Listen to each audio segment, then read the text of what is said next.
बोलो हर हर महादेव। प्यारे दोस्तों, स्वागत है आपका आपके चैनल शर्ट स्पीक में। दोस्तों, आज मैं आपसे ज्योतिर्लिंग का परिचय देने जा रही हूँ। कौन से ज्योतिर्लिंग का? तो सुनिए मेरे साथ, रामेश्वरम ज्योतिर्लिंग इतिहास।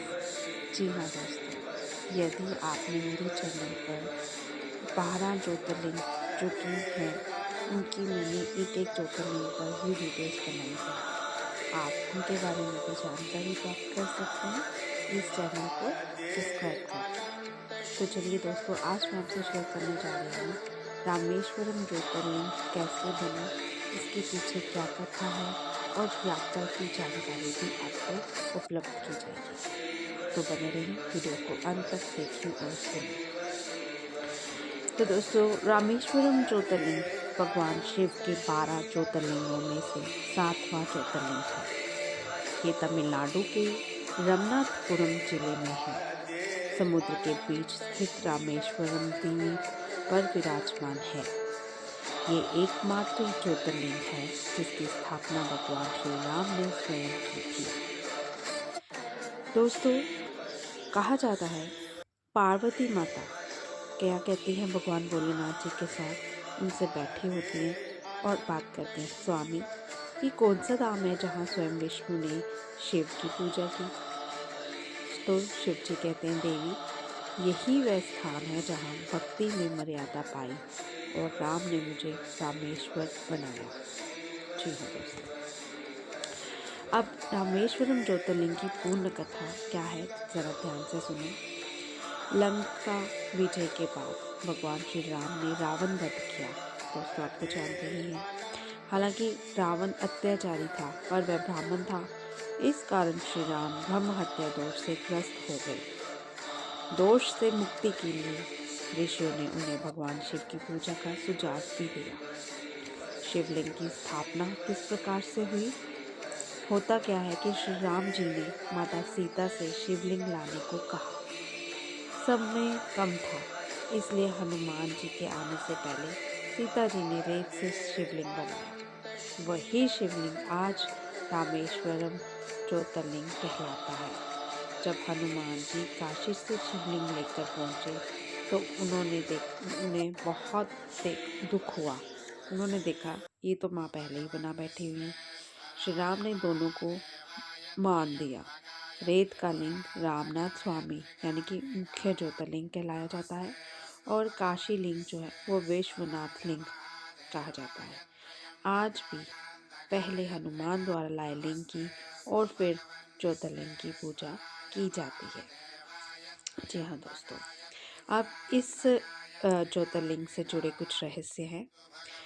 आपने सुना होगा या नहीं, परंतु मैं आपसे ये भी एक शेयर करूंगी कि 22 कुंडों का रहस्य जो रामेश्वरम मंदिर के साथ जुड़ा है वो क्या है। रामेश्वरम मंदिर में 22 पवित्र तीर्थ कुंड है। मान्यता है 22 कुंड जो हैं ये 22 प्रकार के पापों से मुक्ति दिलाते हैं। एक एक कुंड में स्नान आत्मा को शुद्ध करता है। रामेश्वरम का आध्यात्मिक महत्व ऐसा माना जाता है कि ये 4 धाम में से एक धाम है। शिव विष्णु एकता का प्रतीक है। मोक्ष और पाप मुक्ति का धाम कहलाया जाता है, जहाँ जीवन मृत्यु चक्र से इंसान को मुक्ति मिलती है। तो बात करते हैं अब हम एज ए ट्रैवलिंग गाइड, आपको अगर वहाँ जाना है तो कैसे जाएं। रामेश्वरम जाने के लिए 3 प्रकार के मार्ग हैं: हवाई मार्ग, रेल मार्ग, सड़क मार्ग। यदि आपके पास पैसे हैं, आप ट्रैवलिंग कंफर्टेबल करना चाहते हैं, हवाई मार्ग से जाना चाहते हैं, तो आपको नज़दीकी एयरपोर्ट यानी कि मदुरई जो 170 किलोमीटर की दूरी पर है, वहाँ से टैक्सी या बस आपको उपलब्ध हो सकती है। दूसरा रास्ता आता है रेल मार्ग से। रामेश्वर रेलवे स्टेशन भारत के बड़े शहरों से सीधी ट्रेन आपको मिल सकती है। तीसरा रास्ता आता है सड़क मार्ग, जहाँ भी आप चेन्नई, कोयम्बटूर से सरकारी व प्राइवेट बसेस ले सकते हैं। रहने की सुविधा के लिए धर्मशालाएं बजट के अंदर मिल जाएंगी। मंदिर ट्रस्ट लॉज भी है। अच्छे होटल्स एसी नॉन एसी भी उपलब्ध है। भोजन व्यवस्था की अगर बात करते हैं तो शुद्ध दक्षिण भारतीय भोजन आपको मंदिर के पास रास्ते भोजनालय में भी उपलब्ध मिलेंगे। सात्विक प्रसाद आसानी से उपलब्ध होगा। दर्शन समय क्या है? लगभग सुबह 5 से लेकर 1 बजे, शाम 3 से लेकर 9 बजे। त्योहारों में समय बदल सकता है। सो दोस्तों, ये है रामेश्वरम ज्योतिर्लिंग की कथा जो मैंने आपसे शेयर की है। बहुत ही प्यारी जगह है। जगह क्या क्यों कहूँ, जगह भी नहीं मैं कह सकती, ये एक ऐसा तीर्थ स्थल है जहाँ पर आप जाएंगे, आप उस चीज़ को अनुभव करेंगे जो हमारी आत्मा अंतरालों से जिसके लिए खोज कर रही है, सुख पाने की कोशिश। हम दुनिया भरी मटेरियलिस्टिक चीज़ों में तो ढूंढते हैं, मगर उन चीज़ों में हम लाख कोशिशें कर लें, गरीब अमीर बन जाए, अमीर और अरबपति से भी, खरबपति से भी मिलियन ट्रिलियंस करोड़ों को मा ले, परंतु उसके मन में एक खालीपन, अधूरापन रहता ही रहता है, क्योंकि हम भगवान के अंश हैं और भगवान इन मटेरियलिस्टिक दुनिया से कहीं कोसों मील दूर है। ये इंसान की बनाई हुई चीज़ें हैं, मगर परंतु जो भगवान ने बनाया है, जो हम भगवान स्वयं विराजमान है, जब हम उसके टच में आ जाते हैं तो हमें दुनिया का हर सुख प्राप्त हो जाता है उसी क्षण।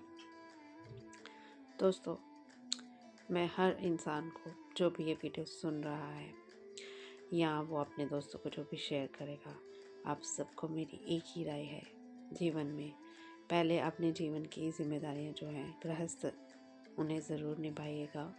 अपने बच्चों का पालन पोषण करके अपने घर के सदस्यों की खुशियों को नज़रअंदाज ना करें, किसी का दिल ना दुखाएं। हर इंसान को अगर ज़रूरत हो किसी गरीब को, जैसे कि अभी आप देख रहे हैं सर्दियाँ चल रही हैं, हमारे पास घर में कई सारी चीज़ें बहुत वेस्ट में पड़ी होती है, कई बार ब्लैंकेट्स भी एक्स्ट्रा पड़े होते हैं, कई बार बहुत सारी चीज़ें होती हैं। जाइए, एक निकालिए, अगर आप में क्षमता है आप खरीद सकते हैं नया तो नया लेके दे दीजिए, एटलीस्ट किसी की थोड़ी सी हेल्प कर दीजिए। तो देखिए, आपको बहुत मज़ा आएगा, एक अलग अनुभव होगा, क्योंकि आप फैमिली के लिए तो रोज़ कर रहे हैं, बट जब हम बाहर के लिए किसी के लिए करते हैं ना, जिसको ज़रूरत होती है, तो वो बात कुछ और ही होती है। तो ज़रूर करें। और दूसरी राय, जीवन में यदि आपको समय मिले, अपनी जिम्मेदारियां निभाने के बाद समय रहते हुए ज़रूर तीर्थ स्थलों पे जाइए, क्योंकि यहाँ जाने से आपको एक अलग अनुभव होगा और आपकी कनेक्टिविटी भगवान से बहुत जल्द होगी। बिना परिश्रम किए ही आपको हो सकता है कौन से क्षण में परमात्मा का अनुभव हो जाए। तो दोस्तों, आपको कहीं नहीं है जाना, चर्च स्पीक पे ही है आना। यहाँ पर आपको हर प्रकार की spiritual stories, guidance, moral lessons, Sanatan से जुड़ी कहानियाँ, कथाएं, मंत्र, भजन, गीत सब मिलेगा। तो चैनल को लाइक, शेयर, सब्सक्राइब करना ना भूलें। फिर मिलूंगी नई सोच, नई कहानी के साथ। तब तक के लिए धन्यवाद। तो बोलो हर हर महादेव।